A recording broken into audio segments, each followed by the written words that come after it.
Often he gets into emotional territory. He doesn't shy away from talking about like deep trauma that his guest has experienced. I don't think it's as simple as if it's good or bad. I mean, there's clear benefits to it because people are becoming more educated, but like it's also very obvious there's negative side effects as well, right?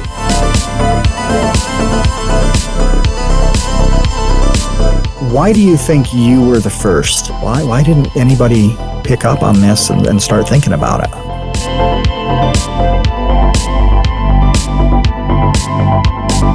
Did he ever go into what that experience was? Because I was just intrigued at, like, what experience does somebody have that convinces them that reincarnation is kind of the way of the world?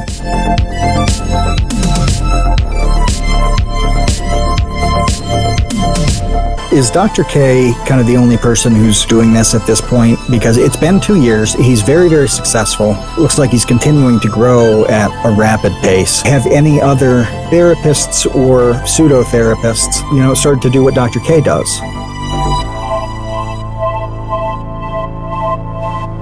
Hey, welcome to The Create Unknown. This is Matt Tabor. Kevin's not here, and I really debated what I was going to say about that because, the normal boring and accurate explanation is that he just had a conflict kind of at the last minute. But that's not good enough. Nobody wants to hear that. Nobody wants to say, oh, it just didn't work this one time. So I asked the episode chat, what should it be?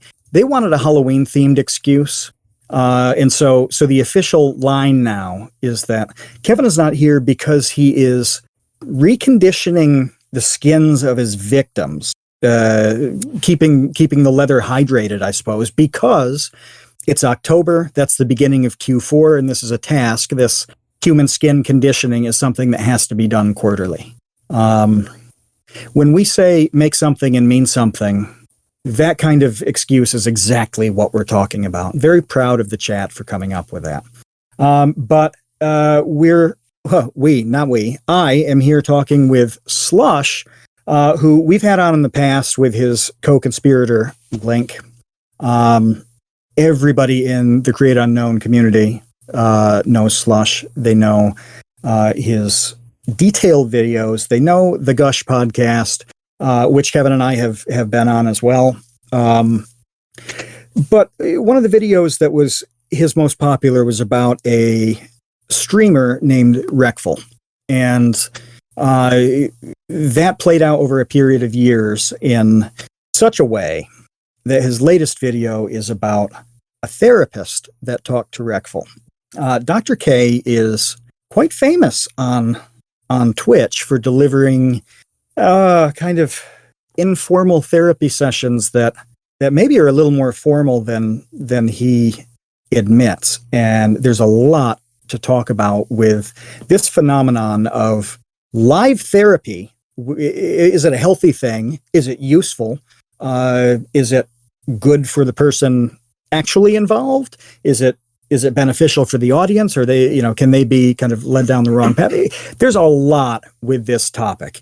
And in lieu of a bio here, I wanted to point out that I was so happy to see Slush do this topic because I don't think many people can pull it off. I was thinking after the video came out and I watched it, I was thinking, oh, who else could have made this? And I came up with probably 4 or 5 people who I think can respect the nuance of everything going on in this situation, have a commitment to intellectual honesty and fairness, hitting both sides of the debate and doing it capably, to respect both of those sides. Very few people can pull this off. There are a lot of people we've had on as guests who I would not trust to make this video. At least half the people who have been on this show, I would not want touching this topic. And they're great people and they make great content. It's not about that. It's about a very specific mindset that allows you to navigate such a difficult issue. And there's kind of this little pantheon of the best where I think of people like Slush and Coffee Break / CoffeeZilla. There's only a handful of them. And I want to just reiterate how incredible it is that that Slush has the skills to pull off something so delicate. So, Slush, you're here. Where do we actually begin on this? Is it who is Dr. K? Yeah, I think. Well, first of all, let me just say, like, thank you for that, because I'm honored that you think I'm one of few that could handle the subject. But yeah, I think probably like just who is a good starting point, because not everybody knows Dr. K. He is sort of more. Yeah, he's like the Twitch side of things, right? Yeah. I mean, I kind of knew he existed, but not really, and I certainly didn't know the significance. When I realized that he was doing these sessions with pretty high-end people, these are not just like normies yanked off the street. No, these are really high-profile streamers. I'm like, okay, he's taken quite seriously for them to agree to do this, and that was all kind of new to me. Yeah, I mean, he kind of just popped up out of nowhere in 2019, or at least it felt like that. He obviously was doing stuff before that, but he wasn't really known, as at least not to general audiences. And it was really the Reckful conversations, especially the first one, that kind of put him on the map, because I think that was the first big personality he spoke with. Oh, really? Okay, I didn't realize that. I want to make sure I get this right, so correct me if I'm wrong, but I feel like I remember from your video you saying that, well, number one, he's absolutely a properly trained, licensed medical professional. Did he go to Harvard Medical School? Was that right? I don't know. Like, he says Harvard trained in his marketing. I did get an email from a doctor who told me that wasn't true, so I don't know if that's... Like, allegedly it's not true, but I don't know. Yeah, that can mean a lot of very different things, because they have so many programs that are kind of a certificate level or professional continuing education, where it's perfectly plausible that he went through. But when you throw it out like that, people just assume you're like, yeah, I graduated from Harvard Medical School. Yeah, exactly. They're two different things. Okay, but he is licensed, and he's definitely licensed. Yeah, I think he went to Tufts Medical School for sure. And that he did something with Harvard. Place. Yeah. As far as degree granting institutions go in his field, Tufts is about as good as it gets. So no, he's a serious guy. You also said that he was trained in kind of Eastern medicine / spirituality. Is that right? Yeah. So. Before he went to medical school, he was actually someone who suffered from gaming addiction, and was kind of not really doing enough with his life, and his dad sent him to India to sort of figure things out, and he ended up staying with monks, and they taught him all about meditation and Eastern spirituality stuff, Ayurveda, all of that, and he wanted to become a monk. But they said, go get your doctorate or whatever. Go become a doctor first, and then come back and you can become a monk. And then so he went back to America, and he did the whole like medical school thing, became a doctor. I don't remember if he actually like officially became a monk after that, or if he just chose to sort of do his own thing. Okay. But yeah, he has that whole history of like Eastern spirituality and all that stuff, which is stuff that I'm personally very into, by the way. Right. And that's a unique, compelling combination to have somebody say, yes, I'm accredited in the hard science side of this. I'm also very familiar with the alternatives to it. And that's a really compelling combination, and I can see why he's gained so much popularity. Tom Videoger just threw Dr. K's stats in the episode chat. He's got about 650 hours streamed. That's a lot of streaming hours. To put that in context, we've probably done about 220 hours of this podcast in 3 years. So that's a lot of streaming. And 6,000 average viewers is a whole lot of average viewers on Twitch. We don't talk to a whole lot of people who hit those numbers as an average on that platform, or on YouTube for that matter. So yeah, he's been 2019. You said he's been doing these sessions, and did they start as kind of educational kind of seminars before he started talking to people, or did he begin? Yeah, my understanding is that his original stuff was more in the realm of advocacy and just like talking about, it was more lecture style with a chat. I think he did talk with people in a sort of one-on-one like situation, because my understanding was that his fan base was like, you have to talk to this guy Reckful, and he was like, oh, who's that? And then like he goes, oh, that World of Warcraft guy, yeah, sure, I'm down. And then like it just went from there. Okay, I can see why the audiences of kind of both sides, I can see why they would be really into this, because it's got this kind of like mature adult feel of still like a Dr. Phil kind of show. You know, you're looking at like the grown-up version that's actually serious. And that's pretty compelling content. You know, I seeing the line go up over his 2 years on the platform, like I totally get it. And each time he talks to somebody, they're bringing in a portion of their audience, and you know, that works quite well. So what's he actually do? What do you mean by that? So he brings somebody on to a Twitch stream, and then what happens? I mean, like, what's his goal? What's the session like? Well, yeah, that too. Yeah. Well, I mean, most of the sessions or conversations or whatever you want to call them that he has, he'll go on there and he'll ask the guest, like, what do you want to talk about today? And it's there is this sort of presumption that the guest is there to discuss an issue that they have of any kind that they want to like get advice on, and that he helps them with that. Often now, he's done so many of these conversations, and I'm not entirely sure if this has changed or not, but like it does feel like often he gets into like emotional territory. He doesn't shy away from talking about like deep trauma and stuff like that his guest has experienced. But it's not always that. It can always be more later. You know, like I when you say deep trauma, I mean, is it plausible that a guest could be like, I was molested when I was 6, absolutely, and that was the start of it's that level of specific. It can be, yeah, because with Reckful, which was his first like big streamer or whatever, his first big personality that he spoke to, they pretty immediately got into like Reckful being suicidal, Reckful's oldest brother taking his own life when Reckful was only 5 years old, and the way this sort of like, and how that has affected him, and like how he deals with depression and bipolar disorder and all this stuff.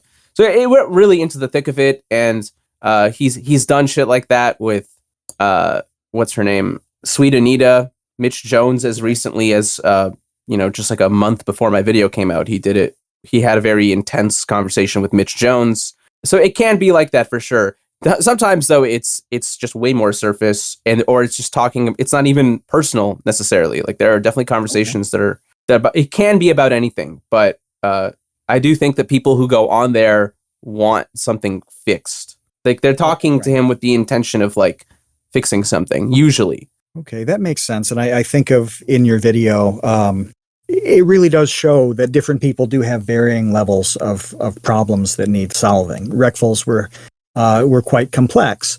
Then there's you have a clip from Pokimane, and I couldn't tell from that clip what she was meant to really discuss, because that portion was a very kind of like general reaction. Right. But it was clear that it was probably not on the same level as what Reckful was talking about. So yeah, it did seem to be a range from kind of mundane, more common, kind of entry-level mental health problem to really as serious as you can get. Yeah. It can be. I mean, it could be anywhere from just like not even related to the person to being like the deepest core elements of that person. So what does the audience do as this is happening? Like, what do you do as a viewer of Dr. K? You just watch, because he doesn't interact with his chat during the one-on-one conversations. There might be times where his guest like steps out of the room, and then he'll interact with his chat, and he'll be like, okay guys, so like, are you paying attention? Like, what have you noticed? Have you noticed this? Stuff like that. He'll like take it as an opportunity to educate them on like something about psychology usually. Okay. But sometimes also spirituality. Oh, all right. Yep. it reminds me, as you describe this, when you watch a movie that has something medical from like the 1800s, there's this operating theater where something is happening to the person on the table, but there's like stadium seating. Oh yeah. The doctor's watching that goes very tight vertical up. I always think of like The Simpsons with like Dr. Nick. He's like doing surgery on Homer's heart and everyone's watching and like Lisa's the only one that knows what he's supposed to do. Right. Yeah, it's got that feel of all of these people kind of staring intently at what's happening between a doctor and a patient. Yeah, it's like a fly on the wall sort of thing. Right. Except it is more like a Dr. Phil audience rather than a college of professionals to be or something like that. Yeah. What do you think about that? I mean, how does... That's kind of the main question here, isn't it? And I think it's probably... It's a big part of it, yeah. To wade into that territory is it a good thing for an average of 6,000 people and up to 74,000 at one time watching you put your problems on display? I don't think it's as simple as if it's good or bad. Like, I think it's both. I mean, there's clear benefits to it because people are becoming more educated on, even though it's not like how therapy should be working, they are learning more about psychology and therapy, maybe becoming more open to the concept.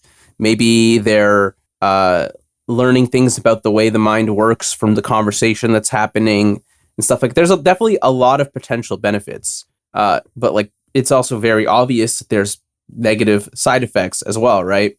Because what if this actually came up when after I did my video, I had a little live stream conversation. And one of the people who was on the stream with me was Mudahar, who had actually been on Dr. K's stream.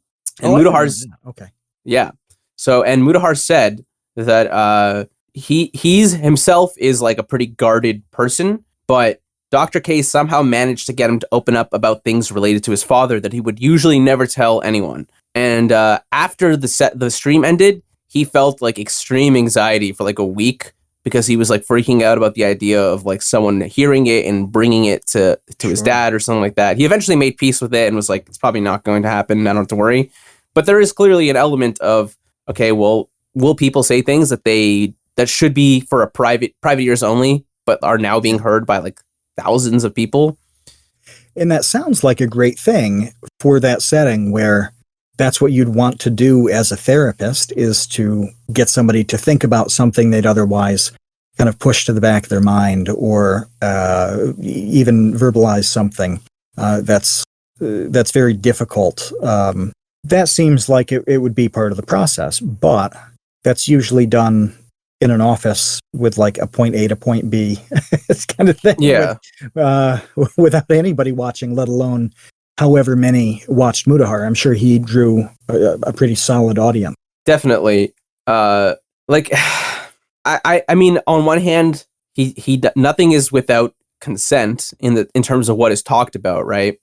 Sure. Dr. K won't force conversation anywhere, but he also does use like therapy techniques to get people's guards down, right? And I think that goes underappreciated a lot of the time. There's also like an entirely other, I mentioned this in my video, there's this whole other thing, and like this isn't necessarily Dr. K's fault, but it's just a simple issue that comes up, which is like, well, if these people are opening up about their weak spots, then certainly they're like shining a spotlight on, for people who want to like harass them. They have like targeted harassment is like so easy if you know exactly what to say and what buttons to push. Yeah. So like should they even be consenting?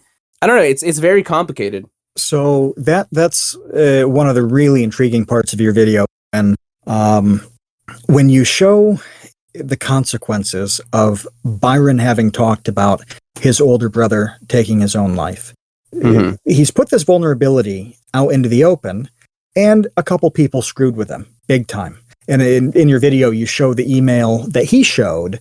I forget the exact contents, but it was basically like, do the same thing, Yeah. Do the same thing. It was like, kill yourself like your brother or something. Right. And I also forget who said this when you interviewed kind of everyone involved. Maybe sister, just saying that really got to him. And had he not been on a public stream exposing highly specific information about his trauma, that wouldn't have happened at all.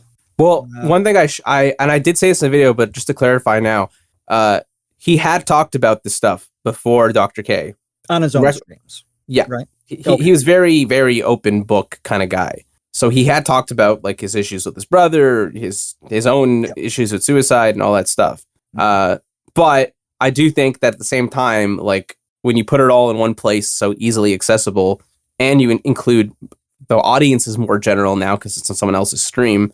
I do think that you're just like bringing it, you're making yourself open to attack way more than if you're just saying it to your own stream to like, he has like, let's say like 8,000 people watching his stream who are like diehards versus like the first Dr. K stream he did, I'm pretty sure had like definitely, I can't remember, but I feel like it was like many, many, many thousands of viewers, like, Yeah. And then that goes on YouTube. Were his sessions made available after the fact beyond just on Twitch? Yeah, they're actually on both Dr. K's channels and Reckful's own channel. Oh, okay.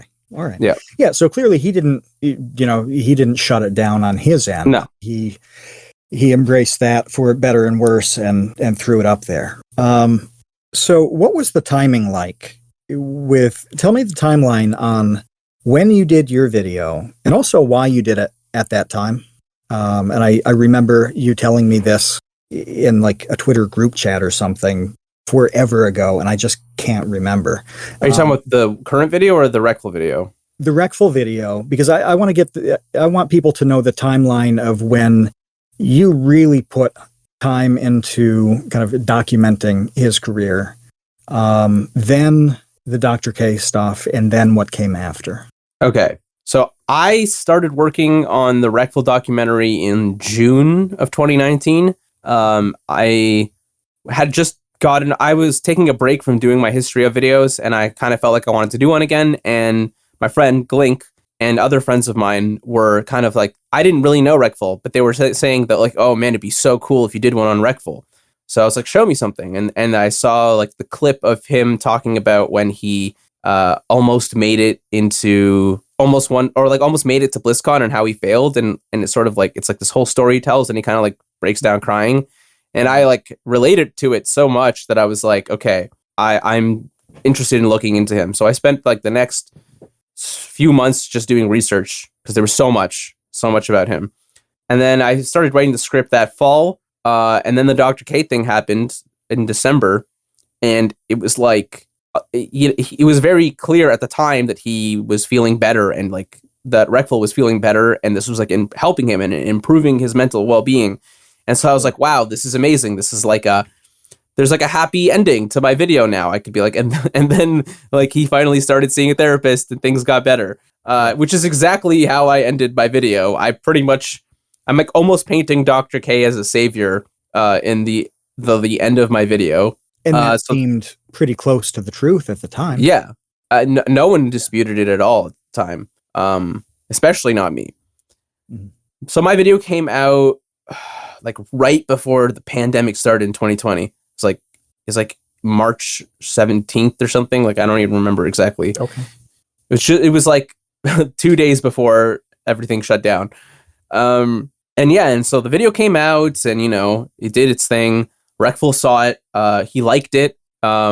There's a reaction I have on my second channel, Slush Extras. You can see the reaction to the documentary there. He liked it. His friends liked it.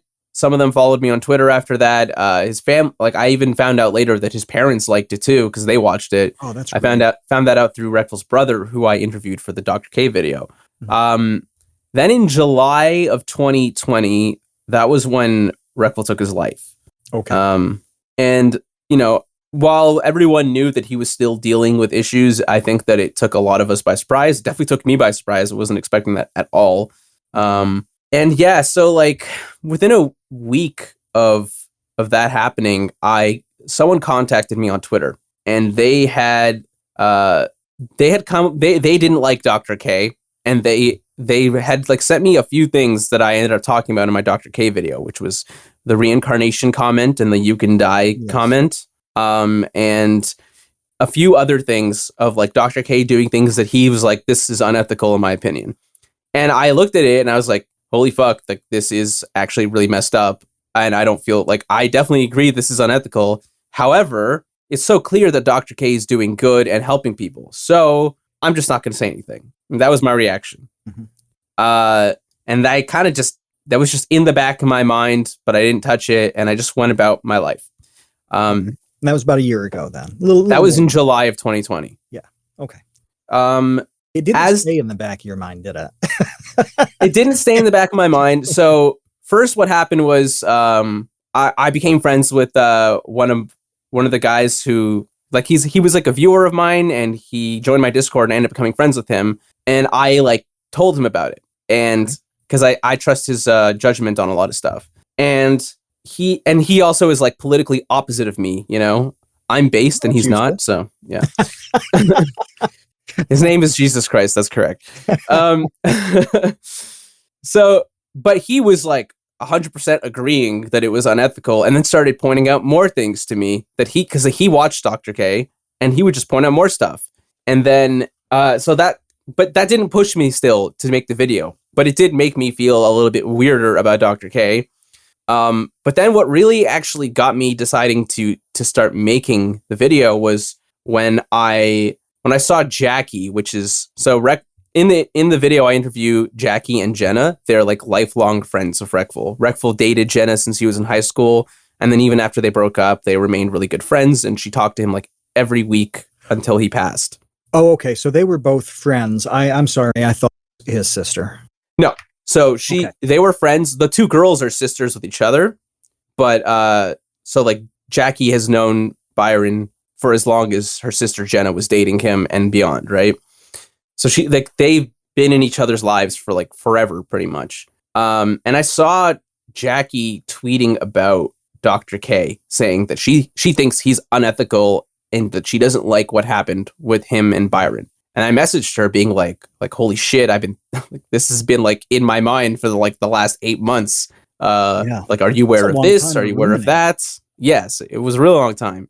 Mm-hmm. And I'd already seen like there was like a message board with all these doctors and med students like condemning Dr. K and all this stuff. And I was like, have you seen this message board? Like, have you seen this, that? And so we got to talking a little bit, and I found out from her that Jenna felt the same way. Reckful's other ex, Blue, felt the same way. Reckful's brother, Gary, felt the same way. The parents. And I started to think, okay, like maybe someone does need to talk about this and give them like a platform to say this stuff too, because this is on their mind. And I had found out from them that they had tried to talk to Dr. K, but just got shut down. And so like they were quiet because they didn't want to say anything because they didn't want to piss off his fan base. Yeah, no, I can understand that. I mean, when the issue is about a highly personal thing, and then you kind of start a little conflict over it, like it's just going to go poorly online. So that makes a lot of sense. Okay, so they've had these feelings. You start talking, and then what happens? So this is like, I can't remember exactly. This must have been like March or April or something. So then I decide, okay, I'm going to actually make a video talking about this. So then I just start doing a bunch of research. I hit up the guy who originally messaged me, and I kind of like discuss with him if he has any more info. And I kind of just start doing research, and I just start like trying to find out as much as I can about like ethics and psychology and what is or isn't okay, and what else Dr. K has done with Reckful that I didn't know about and stuff like that. So I spent a lot of time researching, and then I just started working on the video, and I started interviewing whoever I could, which ended up being, the two girls, Jackie and Jenna, Reckful's brother Gary, and then two doctors. One was a research psychologist, and one was like a practicing therapist psychologist. And then I put out the video, basically. That was just all I worked on in terms of YouTube until the video came out. Why do you think you were the first? Because it sounds like he had 2 full years of content, which we've seen is, as of right now, about 650 hours. Who knows what it was when you were kind of thinking about this, but let's prorate it and just say, it was probably 400 or 500 hours. Sure. That's a lot of content. Let's call it 400 just to be extremely conservative about it. So there's 400 hours of content out there where people are noticing, like your Discord friend did, that something's a little off here. Why didn't anybody pick up on this and start thinking about it? Probably for the same reason that I didn't do anything initially either, because there's such a clear positive impact from his actions. That doesn't mean there is no negative impact, but there's such a clear positive one. So it's hard to want to do anything that might jeopardize that. That's a big thing. Another thing, maybe people are afraid of the backlash. Like, I knew I was going to have backlash, and I absolutely did. Those are two pretty compelling reasons not to do it in the first place. And maybe people felt that they... Well, I don't know if people were aware of some of the stuff that I talked about. Like, this has become such a contentious point in my video, but the reincarnation thing, for me, when I saw that was just holy shit. Like, are you kidding me? Why would he say this? That jumped out hard off the screen as I was watching. That's probably the most damning kind of point that you've got in the video. Can you just explain?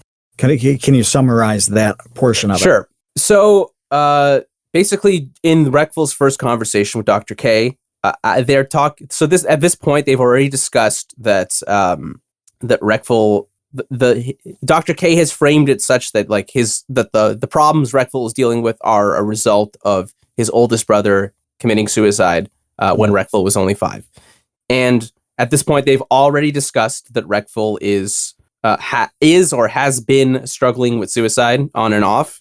And so in this, basically what happens is how do I put this? Because it's 3 things back to back. It's the intro of my video, and then the you can die and the reincarnation all happen within 1 minute of each other. So it's okay. Yeah. So it's first Reckful brings up I haven't thought about killing myself since mushrooms, which is since he started taking mushrooms as medication for himself. And then Dr. K is yeah, I believe that. And if you ever have those feelings, you have my Discord. And then he says, but, I just want to say, Reckful, you can die, but not until you finish what you need, or not until you do what you need to do for that 5-year-old, which is in referring to a game that Reckful is making, which Dr. K has framed it as, you're making this game because of what you went through when you were 5. You want other people going through the same thing to not have to deal with it. So he says, you can die. He's making it for this inner child that experienced trauma at 5. That child would have been happy to play that game, to have that game. So now he's making sure that it gets done for all the, kind of 5-year-olds of the world. Exactly. So he says, you can die when you do what you need to do for that 5-year-old. And then he goes, and I believe in reincarnation. He's this is not scientific, but I've had experiences, and I believe that reincarnation is real, or whatever. Yeah, I want to stop you there, because he did say that he thinks it's real based on his experience. And did he ever go into what that experience was? Because I was just intrigued at what experience does somebody have that convinces them that reincarnation is kind of the way of the world? I can't remember if he talked about it in that session or if it was just on a different stream, but basically he has done meditations. There are meditations out there that are supposedly able to, by doing them, you can see memories from your past lives. And he did those meditations and has seen things that he was, from his direct experience, he was this, I've had previous lives, reincarnation is real. Do you think you've had previous lives, Slush? I'm not sure, but I'm open to the possibility for sure. It's possible, but there's not one where you think yeah, this one time I was a rabbit. You're not specific about putting anything together. You're just open to the possibility. I've never done those meditations. I meditate, but I just do concentration stuff. Okay. I do have a friend who has done a reincarnation or past life meditation, and they had a whole experience, and they were it was so real. They don't know what to make of it, but well, I want to tell you what I felt as I was watching that clip, and then I want to know how you felt, and whether these are the same or different. So that portion where he starts talking about reincarnation, it's actually really comforting. And you can tell that his, well, I don't know, I thought his intention was to say comforting words that's this is not necessarily the end. there are more things coming and better things coming and all of that. I'm like, okay, this is meant to be comforting. But then as he further explained that this is fine once you've accomplished your mission, it sounded like he was giving permission for justifying and giving permission for suicide. That's the feeling I got. And that's what I can't shake, because that's a really odd switch to go from super comforting to the kind of thing that would be like the villain would do in a very good Netflix show. Okay, well, my take on what he was trying to say is that I think he was sort of going with this sort of Eastern, more Buddhist look on it, which is that like even if you reincarnate, your negative karma will follow you, and so you have to deal with it if you want to ever get rid of it. Oh, okay. But I didn't pick up on that. That makes sense. Yeah.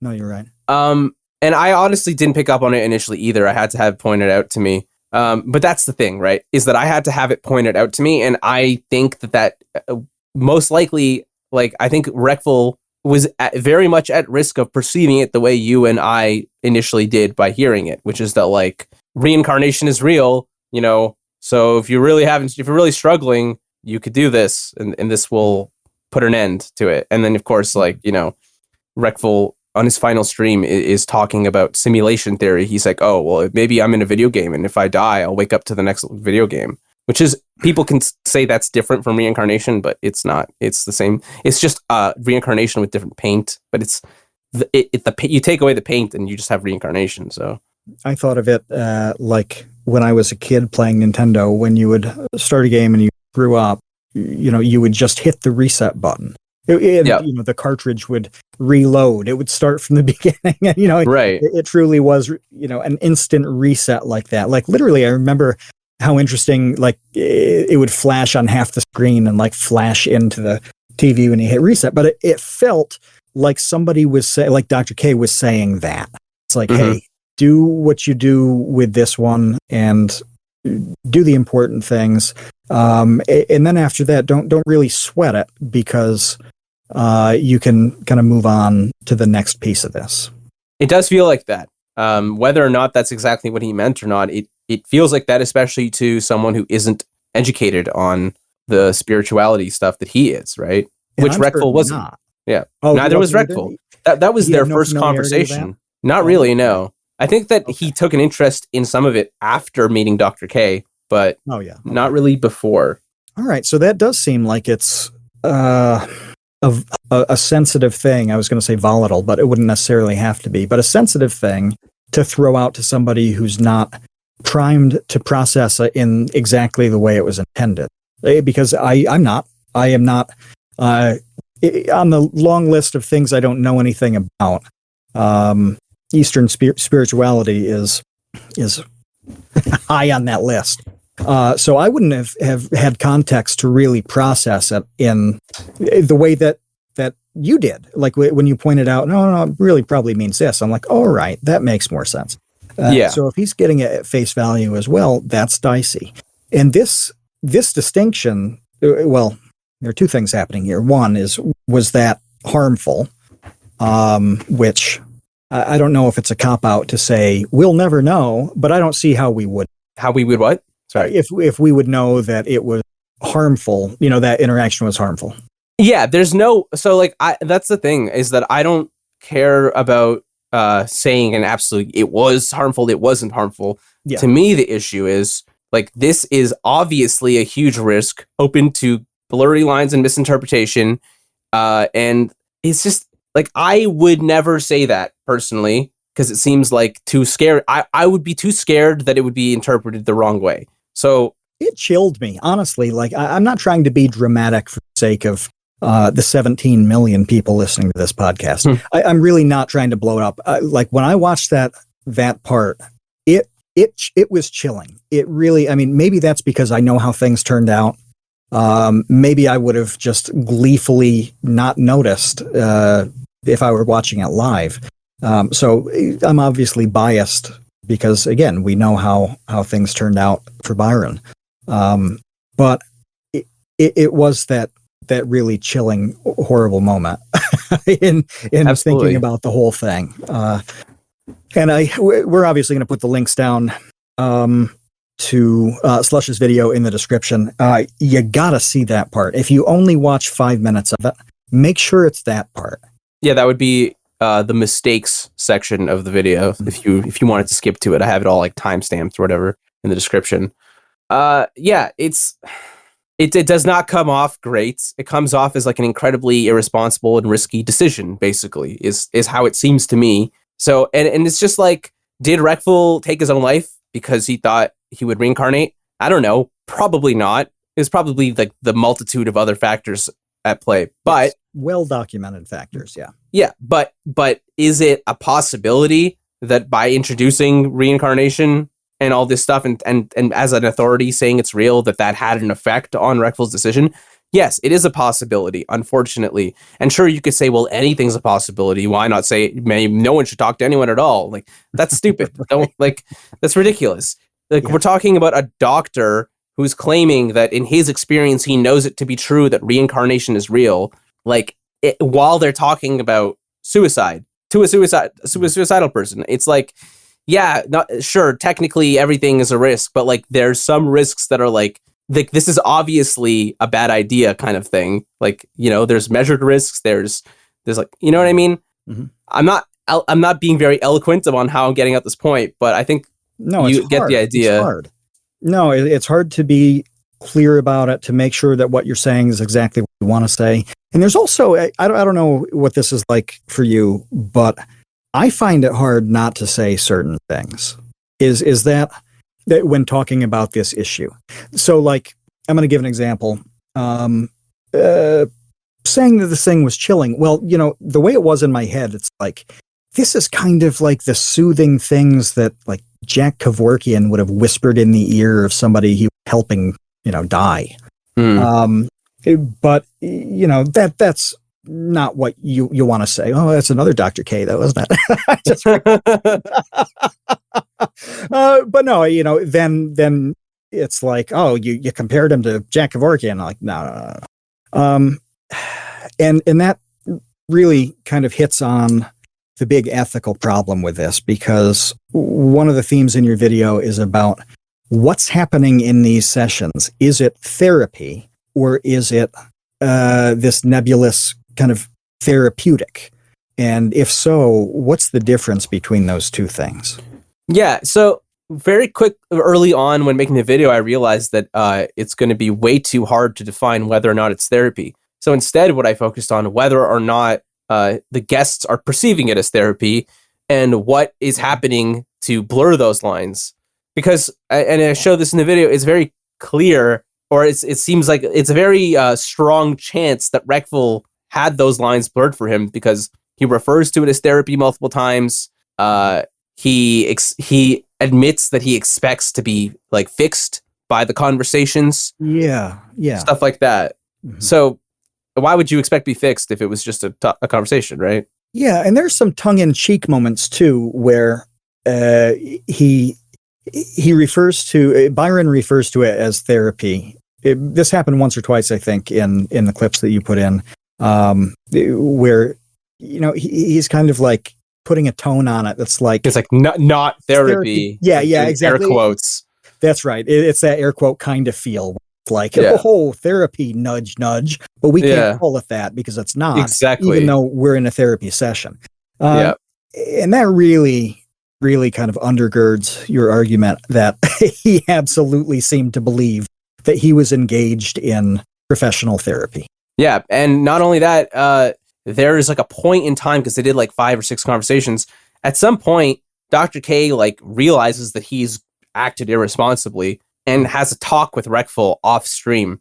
And then after he tells him that he's going to love him for 2 years. Yeah, exactly. Okay. So Dr. K's like, oh, there's this controversial study out there that says that like if a bipolar person gets, or is it bipolar or BPD? I can't remember exactly. But he's like, if a person with, I think he said BPD. Yeah. So BPD, sorry. And at this point, of course, he's already kind of got Reckful to believe he has BPD, and he probably did. But anyways, he's saying like, oh, there's a controversial study that like people with BPD, if they get into a stable relationship for 2 years, the symptoms will go away. And he's like, and I think that you can have that stable relationship, Reckful. And how could I be so sure? And then Reckful's like, because you're like a good person and you think other people are going to act good, but they're not. And he's like, no, Reckful, I'm so sure because I'm going to be that stable relationship. I'm going to love you for 2 years. And then Reckful, of course, breaks down crying because this is like touching him and he's, you know, not well. And so, and all this stuff. And then he realizes off stream this was not okay to say,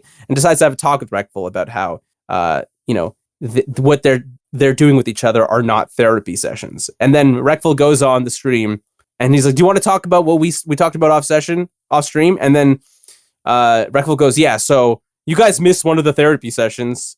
Oh, sorry, not therapy." And it's like exactly that wordplay, huh? Yeah. So it's like even though Dr. K says it at the beginning of all of his videos, and even after he sits Reckful down and tells him it's not therapy, the way he's acting, Reckful still thinks it's therapy. Like, is Reckful at fault for that? I don't think so. Like, he's the doctor who's doing all these therapy techniques and stuff. So yeah. So Conrad, I'm going to out you. Conrad in the episode chat. Conrad's on kind of team therapy here, saying that this does constitute an act of therapy. And I was thinking, and I put this in the chat, I don't know how to say it isn't. I literally do not know how to make the argument that no, this is not therapy from a professional, it's something else. What am I missing on that? I mean, what is the argument for it being perfectly acceptable and public therapeutic exercise as opposed to being an individual's therapy on display? Well, something I've heard Dr. K say a lot is like, if you're on a plane and you have a conversation with someone that really helps you and changes your life, did you just receive therapy or was that just a conversation? And he's like, what's the difference between that and me? Obviously, like the difference is that he's a doctor. And I actually so I have my interviews with for the video. I have them all uploaded on my channel. I believe this is when I was talking to Dr. Rachel Coward. I asked her that. I was like, well, you know, what's the difference between someone on a plane? And she was like, well, if that person on the plane is like, I'm a doctor, and then gives advice, then yeah, it's medical advice because now you know they're a doctor. There's medical authority. So I'm definitely like on the side of like this is therapy, even though like there's like some nuances to make it weird. Like here's the thing that's different between therapy, regular therapy, and what Dr. K does is that Dr. K talks a lot about himself. Like that's not really something that happens in therapy sessions, right? It's usually just the therapist is listening. True. It's really not talking about themselves. No, you're right. I didn't think about that component, that it really is a back and forth as opposed to an actual therapy session is not going to be 50-50 in terms of talking or sharing experiences or anything like that. So yeah, in that way, it really is quite a bit like us talking right now. Mm-hmm. Yeah, that's the thing. And but does that make it not therapy? I don't know. It's kind of unclear. It's very gray. That's the whole thing about everything in this video, is that like anyone who says they have the answers is wrong. Just straight up. Like it's so if you think that I was wrong to make the video, you're wrong. If you think I was right to make the video, you're wrong. Like, you know what I mean? Like it is so unclear and like needs to be discussed, but that isn't happening yet because I don't think people are ready for it. You know, I was on Destiny's stream after he sort of reacted to my video. Like he reacted to it while playing Darkest Dungeon, and he was so consumed by the game that he like barely reacted. I didn't realize that it was that much of a half-assed reaction. Okay. There was like a solid 15 minutes where he was just like not hearing a word that was coming in from the audio, and he was just like, oh, I can't believe that like I'm taking damage for everyone in my party and like all this stupid stuff. And like, yeah, that's not relevant to the issue at hand, is it, Destiny? Yeah. When I talked to him though afterwards, he said that like, first of all, he seemed to agree with almost the vast majority of the stuff I said.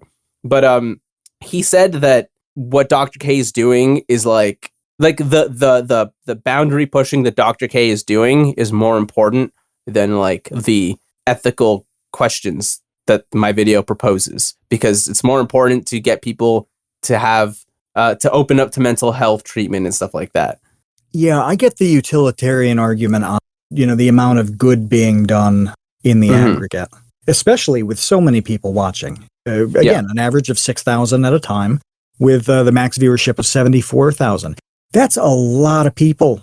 Think about the stadiums that are around your city, or even things like basketball court in your high school or soccer pitch or whatever you have.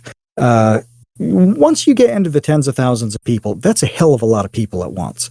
So having them all watching a thing, how many would be helped? I mean, if it's 1%, then that's like 40 people who come out of this with better prepared to deal with their challenges, or a little less depressed, or a little more motivated, or something positive. Yeah. But it makes me think of something from many decades back that was a classic unintended consequences kind of teaching moment in things like economics. And it's about pedestrian deaths with the advent of mandatory seatbelt laws. Mm-hmm. And obviously, seatbelts save a ton of lives. Mm-hmm. For drivers and passengers. The data is quite clear on that. Everybody knows. Nobody disputes this at all. The people in the car are better off when they're wearing a seatbelt. Well, when mandatory seatbelt laws popped out, there was an uptick in pedestrian deaths. People seemed to be driving a little faster and not being quite as careful. And who's going to get tagged in that scenario? Bicyclist. It's going to be the person walking their dog at night. All of these kind of innocent people that had nothing to do with being in that car and having a seatbelt on. Yep. And I can't shake that when a situation like this comes up, where you can look at it and say, yeah, these people are being helped. There's no question that there's a tremendous benefit. If it weren't there, people wouldn't come back. Mm-hmm. Even if it's just the entertainment value, that's a significant thing with that many people. Yep. But who is it hurting? Can it be harmful to somebody like Byron? Can it be harmful to a regular normie viewer who kind of self-diagnoses the wrong way because of this therapy session they've watched? How do you even begin to calculate this kind of thing with trade-offs and utility? I don't know if you can, or at least I'm asking you, I think, an impossible question. If you like whipped out a scroll like in an old cartoon where it opens up and drops on the floor and rolls for like 28 feet, and you were like, oh, this is my equation for figuring out the the mental health utility of a Dr. case, then I'd be extremely impressed. But no, I mean, I figured after I asked that, I'm like, yeah, how can anybody actually figure this out? I think that it's less about figuring out the balance sheet of utility and disutility, and more about preemptive action to like diminish disutility. You want to come up with actions that have a greater reduction on disutility than utility, I think. Okay. So it's like, what can I change that will have a greater impact on lessening disutility and only a marginal impact on lessening utility? Got it. In that direction. That's how I would approach it, at least. That's probably the best you can do. I mean, I'm sure if you had the actual data, I mean, it's a completely plausible social science experiment where if you're, asking people how they felt about streams, everybody who watches, and then you're checking in with them 2 weeks and 2 months and 2 years down the line, you've got this great longitudinal thing, and maybe you find some correlation. Watches the hour of Dr. K and how they've turned out. Maybe that's possible, but obviously nobody's doing this. Nobody's gonna do this. No, probably not. Way. Yeah, there's no way that you could do that.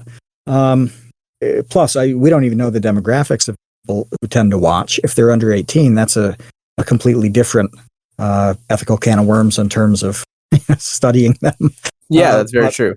Yeah, it's so the two experts who you talked to, and they themselves were licensed professionals. I forget their names.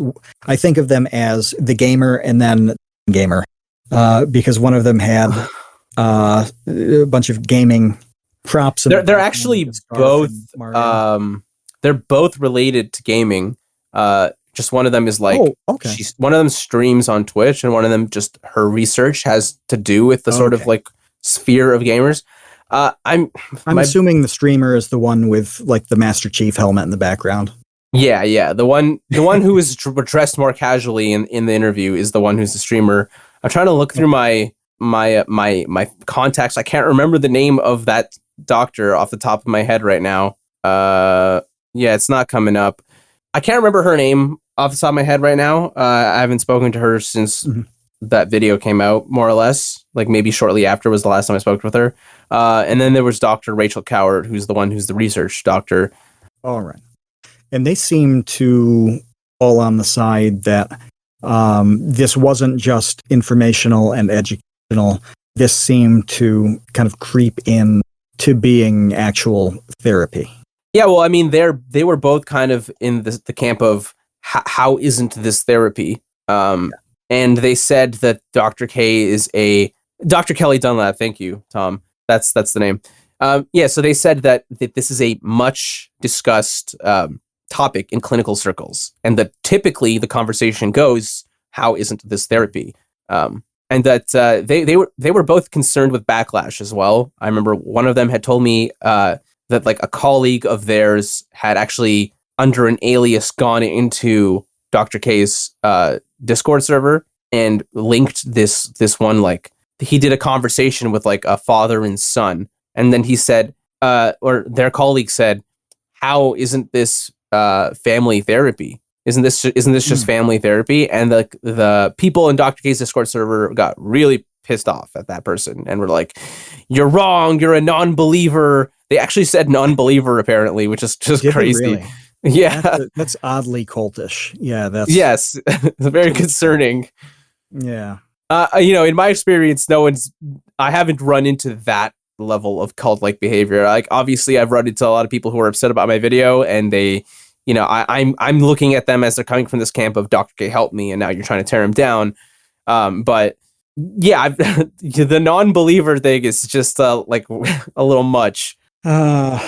Yeah, that's a tough one to kind of get past, but I'm going to give them the benefit of the doubt and say that they were kind of, being a little sarcastic about it and yeah, maybe ironic, and I hope so. Probably not. No, it's probably exactly what we think it is.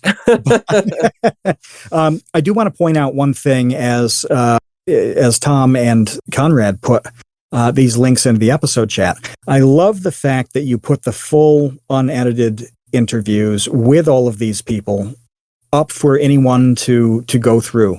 Yeah. I wish more people did that. I mean, that's amazing. And occasionally you do see something where you wonder what the context of that sentence was. What came before it? What came after it? And did somebody slice and dice?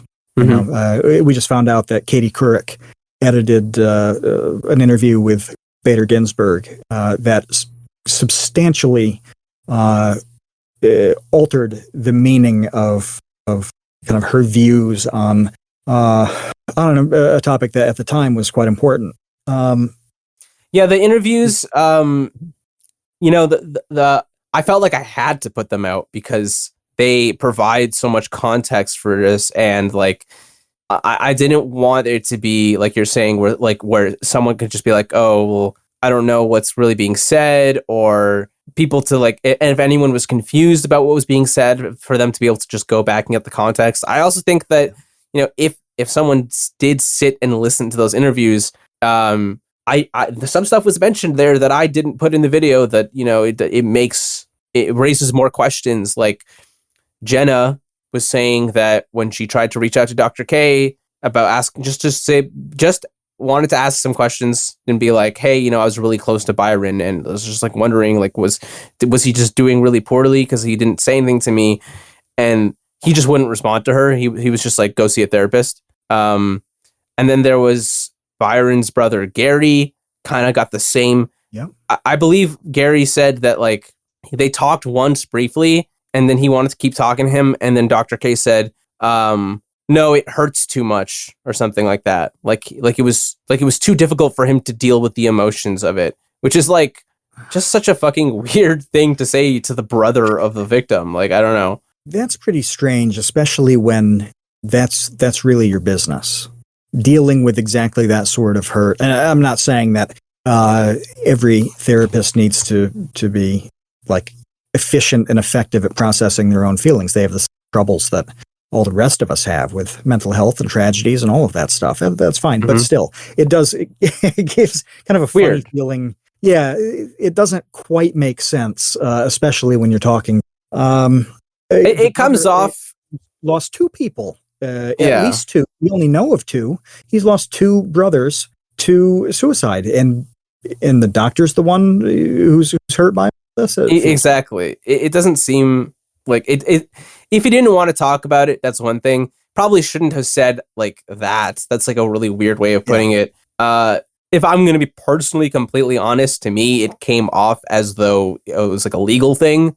He's like, oh, well, I can't discuss this for legal reasons because I don't want to be like potentially liable or something. Yeah. That's how it comes off to me. There was also like a whole thing I didn't talk about, which was that on the anniversary of Reckful's passing, Dr. K did a suicide awareness stream.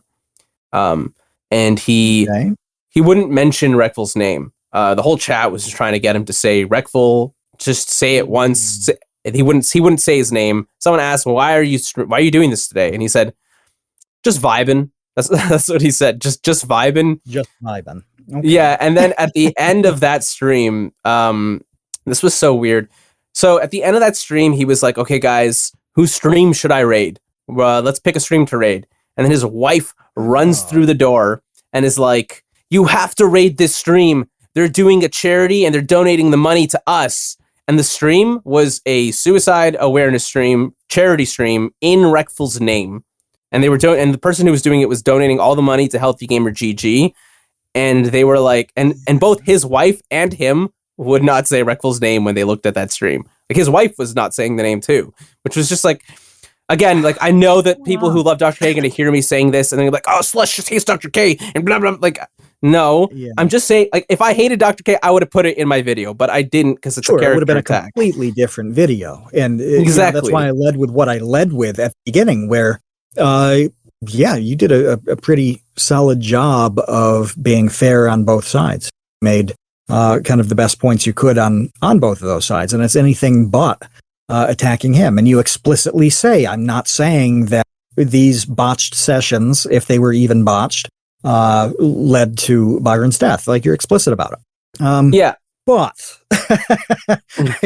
when somebody talks for like 90 seconds and then says, but it's always going to be horrible, but no, I mean, then you get this scenario jumping around, dancing around saying his name, despite doing this very on the nose thing that's then tied to a fundraiser that goes to them. What the hell is happening there? It just feels I have no idea what's going on there. I didn't want to make any comments because it's too speculative, and I didn't want to make character attacks on Dr. K. I just wanted to critique the method in the video. But yeah, like this shit is in my mind, and it's like I don't know what to make of that information, and it's just like in my brain. And there's more that I'm actually just not going to say here, but there's other stuff like that where it's like, this is fucking weird and like it makes me feel uncomfortable, but at the same time, like I don't want to like speculate because I could just be completely off. Who knows? Like I wasn't there. I'm not in Dr. K's head. Right. Yeah. So is Dr. K kind of the only person who's doing this at this point? Because it's been 2 years. He's very, very successful. It looks like he's continuing to grow at a rapid pace. Have any other therapists or kind of pseudo therapists started to do what Dr. K does? Not the one-on-one conversations. There are definitely more therapists, including I forgot her name again. Damn it, Kelly, Dr. Kelly Dunlop. She does stream on Twitch, and what they do is mental health advocacy. So it's more lectury, more like general, never talking about someone's personal, specific, anything specific to someone. Always general. But was that's who made the distinction between something being educational and informational, and then becoming. But both of them did it, actually. Yeah. Okay. I couldn't remember. I asked both of them just because I wanted to see if their answers would be different, and they were exactly the same. Yeah. I just kind of have questions about whether this is going to become a genre. Do you see it becoming a thing? Because we did say it's like the very adult, serious version of Dr. Phil. And if we pull on the Dr. Phil thread, we can name 30 television shows going back 30 years that have done more than 30 years. Phil Donahue doing some stuff like this in the 80s. But yeah, it became a thing, with varying degrees of seriousness. The clownery of Jerry Springer is extreme on one hand, whereas Dr. Phil is, putting on the air of being serious. Is there a future to this as a genre on Twitch or elsewhere? I think that most people who are doctors are going to not want to do it because, most doctors are quite versed in ethics. And, it seems to be pretty unanimous in clinical circles that this is not a good idea, even amongst young doctors who are familiar with Twitch and gaming and all this stuff. They're not willing to do something like that. So Dr. K is an exception in that sense because he's willing to take the risk. He believes it's worth it. Will we see something similar with life coaches? Maybe. I could definitely see that because that's much less of a risk in terms of liability. I'm not your doctor. I'm just a guy who knows what he's doing in life and wants to help you. Yeah, and they're kind of like the judge on those really shitty TV shows. So Judge Judy and Judge Wapner and the famous ones, Joe Brown, they're not, most of the time, they're not actual legal minds. They're not, they were never judges. They were never lawyers. It's not that. But they are conducting mediation. And they're recognized in that scenario as offering mediation for two parties. A lot of people can do that. You're just solving a problem and both sides sign a paper saying they will abide by your decision. Yeah.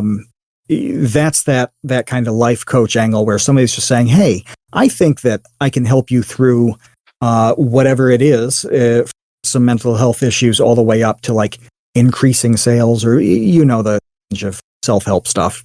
But at no point are they claiming, anything other than whatever portfolio of success stories they have or have made up.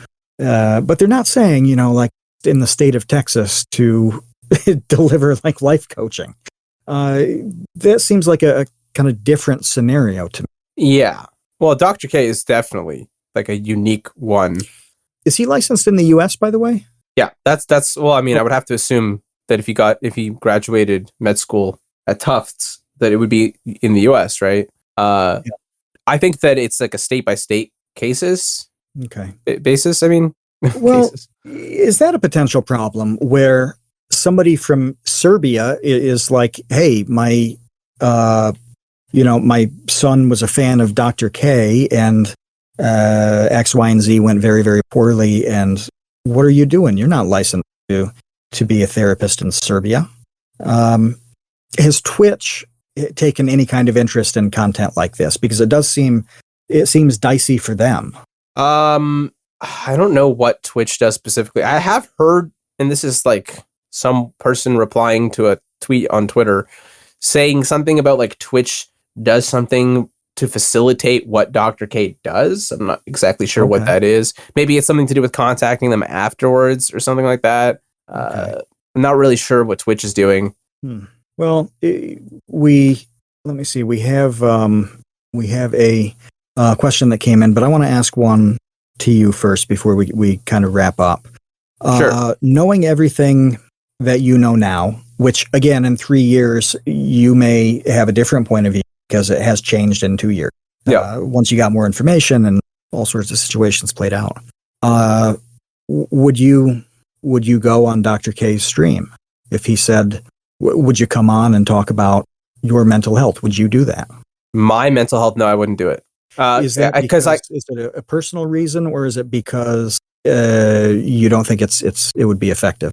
It's not because I don't think Dr. K is good. Well, though I do question what one sitting with him once and then that's it is kind of like not that appealing to me, because it's like if I really do have problems that need to be worked on, I don't want to just sit down with a person one time. I want to like do what it takes to work through it. But it's because I don't want to. It's personal to me, and I don't want this to be air my dirty laundry for everyone to see, and I don't want to like open myself to targeted harassment. And then if I'm gonna just be not saying anything, then what's the point of going on there in the first place if the whole time I'm just guarding myself? So it's like counterintuitive. Well, I'm going to keep pulling on this thread. I'm going to yank it. I'm going to yank it hard. So you get the offer. Dear Slush, please come on Dr. K. You decline. Let's invent a scenario where Glink gets the offer. What do you, as his friend and also somebody who's very familiar with this, what do you say to a friend who would, consider going on? Because like you said, I mean, there are people who've had on this podcast who have been on Dr. K's streams, Budahar being a recent one. What would you say to somebody who was considering it? Well, I would talk to them about, if let's say they were considering it, I'd say like, well, why do you want to go? And then if their reason was because they want to receive therapy, then I would try and convince them not to do it. I would try and convince them to see a therapist. Could be like, if you're going there because you want therapy, then go see a therapist and do this the right way. But if you're going there because you want exposure for your social media, whatever, different story. If you're just there for like PR reasons, like go ahead, be careful because he's a sweet talker. So like Mudahar said, he can get you to say stuff that's personal, but he's very good at drawing out those details in the conversation, and I don't mean that so serious way. Like that's effective. That's what he's supposed to do, right? He's a therapist. Yeah, I mean, like he's very good at what he's supposed to. But yeah, I can totally see somebody kind of slipping out with something that they probably wish they didn't put on display. So I'm going to keep going on this because I'm so fascinated by this entire phenomenon. It's honestly one of the most, if not the most intriguing thing that I can recall in like all of kind of YouTube ecosystem stuff. There really are not a whole lot of intriguing ethical questions. Things come up that, it's like, what was Nerd City's video on, what's the girl's name? Lele Pons?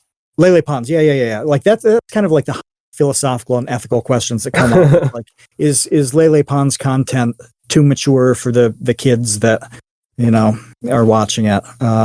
The Logan Paul style stuff, is that too much? And like now there's some kind of crypto and investment things that are pretty dicey. But this one's different. It's got a different dimension with extremely sensitive real life consequences. I don't think anybody's life is going to be affected too strongly by watching a Lele Pons video. Maybe it is. Maybe I'm wrong. So you won't go on. If a friend wanted to go on, you would make sure they kind of knew what they were getting into, which I am I right interpreting that you kind of would hope that they would say no and just see it there offline? Yeah, if they wanted therapy, then yes, I would do my best to convince them not to seek Dr. K's show as therapy because it's not sufficient. Well, is there a mental health issue that you can say would be a good fit for somebody to talk about on his show? Like, is there something that is sufficiently light, sufficiently generic? That's the thing, right? I thought about that, and it's so unclear whether or not such a thing exists, because it's like someone could go on there and be like, yeah, I have a little bit of anxiety throughout the day, and I just wanted to talk about that. And then it turns out that the reason they have anxiety is because they were molested as a kid or something. Like, you know what I mean? Like, how do you know? Yeah. Like, if that person doesn't even know, how are you going to vet them for that? No, that's a good point. Yeah, it could be something that's like, somebody has mild. That seems like a relatively harmless thing to out and put on display. Mm-hmm. But OCD can absolutely come from trauma, and then all of a sudden you think you've got this real safe. Yeah. Talking about the uncle who's in jail or some horrible detail that is tragic and very personal. Because I did think about this as doctors, that educational and informational content. I thought, is it possible for somebody to come on with a specific problem and proceed in a way that would make those two doctors feel comfortable? The two doctors I interviewed, right? Yeah. If he never says anything specific, personal for help, if he's never helping that the person with their problem, but says like, oh, well, this is a problem that, like, if he does it in a general way where it could apply to anyone, and it's not like, I think the issue comes from like how targeted it is. It's like he's helping a specific person with their specific issues and giving specific advice, and that's the problem. That's the ultimately where the problem they have like is rooted. Mm-hmm.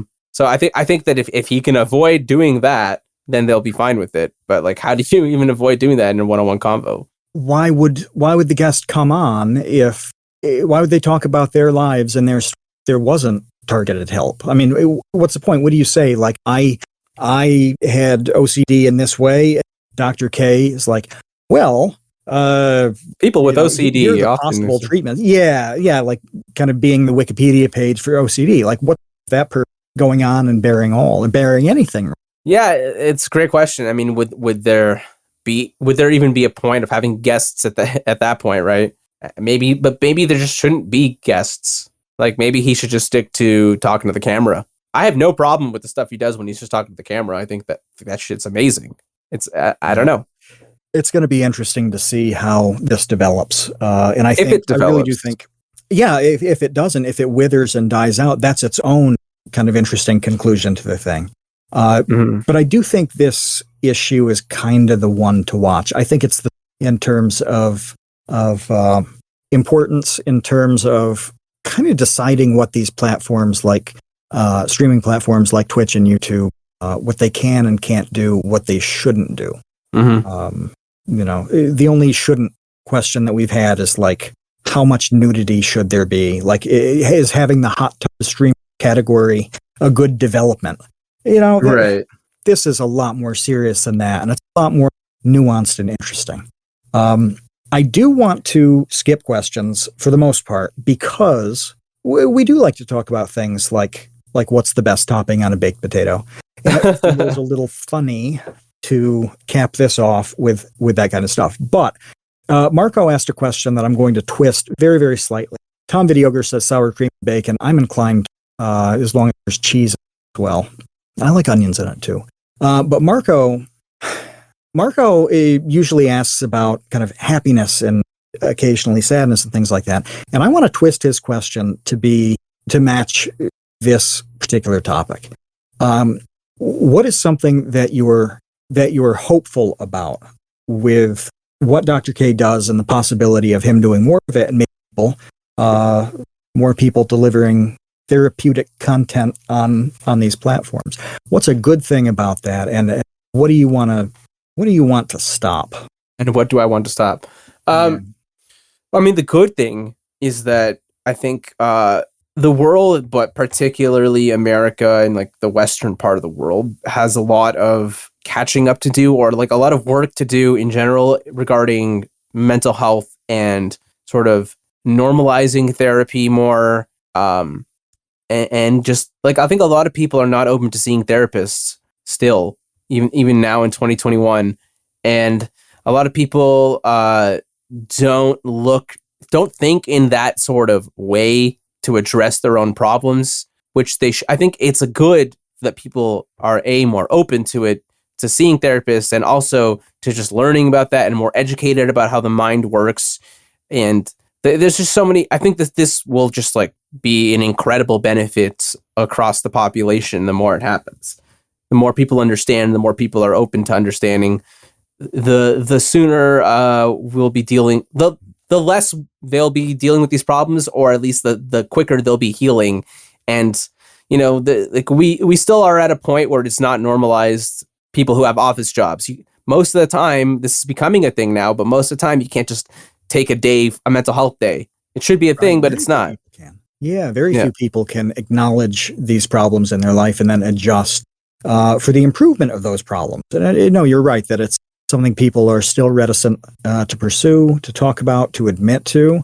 And when they do, it's tough to adjust. So yeah, that's like a really, like, I think what he's doing is helping push people in the right direction generally for that. So I think that's great. I really like that. What was it was like something about stopping. What was if there's some element that's really got to go in this, I think of that guy right now. You're cutting out. I didn't hear what you said. Oh, okay. I think of it like a genre in my head, but it's really just one guy. Right. It's not so widespread and broad that, 50 people are streaming right now, offering mental health advice, at least as a licensed professional. But we talked about some of the things that seem to go to are so murky that they might do a little damage or derail a person on kind of a path to recovery. What's the thing that you want reined in? I mean, it's got to be something about the one-on-one conversations, whether it's the conversations themselves as a whole or his whole approach to them or what he says during them. Something's got to change for sure. Things can't remain the way they are, I don't think. I think that like you can keep them the way they are, but you're just opening yourself. He's just opening like a door for someone for something bad to happen. Like, I don't know, for someone to take things the wrong way, for some sort of psychological damage, emotional damage. These are people's lives that you're playing. It's kind of like, I think I said this before, but he's sort of doing like a limit test with people's lives in terms of like what he's doing and how far he could push it. And like, that makes me uncomfortable. Yeah. And the timing, thinking of when he started, you said 29. Yeah. Just like you've changed your thinking and that's evolved over a period of years because you got more information, things happen and all that. It hasn't gone on long enough, Dr. K, for people to say 7 years ago, I did this thing with Dr. K on Twitch, and now I have the perspective to say that was a really shitty idea. Right. There simply has not been enough time for people to have their own perspective on kind of how good or bad this is. You can't have 100% success rate on anything, and it's just not. It's not going to happen. Which means more you kind of racks up cases like this. It just increases the odds that somebody is going to regret it. And when that person comes out and say that they regret it, that's going to be a very interesting and very public conversation. Yeah. I mean, if that happens, right? Maybe it'll never happen. Yeah. But if that does, somebody he talked to is now not around. Now there's no direct link, just like you said. It's not like that at all. It's not like he left a note and, thanks, but no thanks, Dr. K, you blew it. No, that didn't happen here at all. But there's a perception that if it happened second time or a third time, at a certain point, I think there would be a perception that this is worth talking about. Not necessarily that it's wrong, because, hey, when you take on the tough cases, you tend to have higher failure rates than most, precisely because you're dealing with the most difficult case. This happens medically all the time. There are certain people who have terrible stats on paper. It's because they're dealing with the impossible cases, But I can see it just kind of opening up a conversation that becomes quite a bit more broad than it is. Yeah, I do think that maybe people aren't ready to talk about it now, but it is, to me, it's so clear that this is it's like a risky game, and that a lot more thought needs to go into it than has so far, at least from the public's perspective. I don't know what like Dr. A has thought of or not, but certainly like the public has only looked at it from the positive perspective so far, and it's to me it's clear as day that there is two sides to this. It's not just good. It's two things at the same time, and that at some point that conversation is going to be opened up. I tried to be the one to open it up. Maybe it was too early. I don't regret it. It was on my mind to the point that I had to make the video. Like, I felt compelled to. So, you did a good job opening it up. You did it responsibly. You did it fairly, and I think more and more people are going to take an interest in that question as time goes on. Very few people. I'm not sure if I knew of anybody who was familiar with that topic before you put the video out. I wasn't. I wasn't. Like, I will fully admit that I'm very, very late, and we usually talk about topics where we're like the dinosaurs who they're at the creation of that topic. That's often the case. This time, no. I found out about it from like you talking about the video as you were making it and then watching that. But I want to I want to just thank you for the way you did it. And I think you did a great thing by choosing this topic. I think very few people would have chosen that topic. They're worried about monetization. They don't want to ruffle any feathers, much of a risk.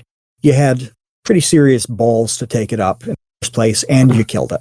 Thank you. I appreciate that. And it's remarkable. We don't get a whole lot of videos like that. So, like I said, we're going to put that link in the description. It's really one that you should watch. If you listen this far, you have to watch it. You're legally up to watch this video. If you made it to this point in the podcast about that video, you'll still find it engaging. Knowing a couple of the parts that Slush talked about explicitly, like that reincarnation scene, they'll jump out to you. A lot of the things will jump to watch the video, even though a fair bit of its content. So anyway, Slush, thank you for coming on and taking 90 minutes to go over this stuff. I'm glad you did. No problem. Thank you for having me. And to everybody else who showed up, it's been an excellent episode, Chad, as usual. It really does help drive the episode. The things you say factor in to what we ask, what we're going to say next, how we can do things. Your participation there matters quite a lot. So thank you for and participating. The rest of you, get here next week. Don't miss it. TCU night is Wednesday night, 6 p.m. Be there. Put on your shirts if you've got them. Wear them like a diaper if you want to. And we'll see you, Space Cowboys. Thanks for listening to The Create Unknown. We'd like to extend a huge thank you and congratulations to the Tots and Dumpster crew who save tiny little lives every single month. A tremendous shout out to our elite baby gang commanders. Linus, our newest. Trevsdead, Boromir, Botdogs, Chinchilla, Isaac, Conrad, James, Andrew, Jeff Davis, Patrick Pister, Baseweight, Monahim, Dojangles, and Zero. And thanks to our grizzled, battle-hardened child infantry. Jen Maffasanti, Kevin Menard, Mikhail Steinke, Risebread, Sean Malone, Ryan, Kamikaze, Maria Marco, Sheep, Tom Videogre, Jelksies, and Dan the Latch. Thank you as well to our indentured servants, producer Dan Yosua and producer-editor Ben Webster. Thanks to Baseweight for use of Created in the Unknown for the opening theme, and to Electro Voice for giving us mics to sound good on top of it. The Create Unknown is an Unknown Media production in partnership with Studio 71.